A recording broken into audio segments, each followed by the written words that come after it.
The answer is Harold Hardrada, whose life is just perfect for a movie. He lived one of the most amazing lives any human being has ever lived. He was the main character, until he ended up perishing as a side character in a much bigger story. Harold's born in 1015. He's the brother of Saint Olaf, the King of Norway. But soon Olaf has to do battle with Canute the Great, who's also the King of England. Harold and Olaf lose a battle and are forced to flee to exile. They lose their homeland. But Harold makes an oath. One day he will return. But his exile takes him to the Kievan Rus, and he lives before a time with Yaroslav the Wise, a mighty and powerful ruler.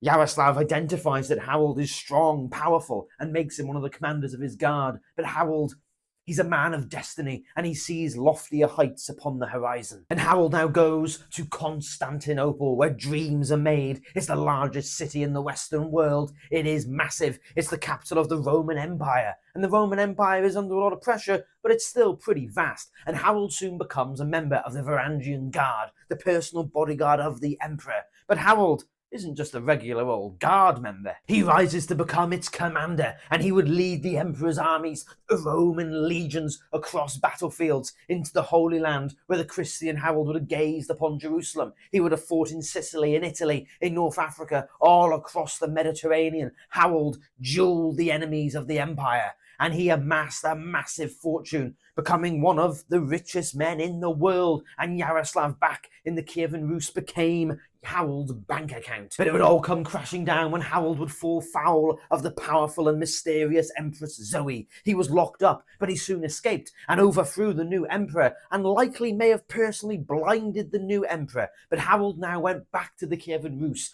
got all of his gold and vast wealth, and may have also advised Yaroslav, who now went and besieged Constantinople. But Harold remembered that promise he'd made as a young boy to reclaim Norway. Slight problem, the new king of Norway was actually Harold's nephew, the son of his late brother Olaf. That didn't stop Harold though, did it? For he seized Norway, sort of. He ended up sharing the crown with his nephew, but still it was pretty good. But his nephew also happened to be the king of Denmark, and Harold now wanted that. So he tried to invade Denmark, but eventually gave up because it was too costly and expensive. But Harold now hears whispers from England. The king, Edward the Confessor, has passed away in January of 1066, and a new king has been crowned, Harold Godwinson. But Harold Godwinson's brother has gone to Harold Hardrada and said, "Come on, why don't you be king?"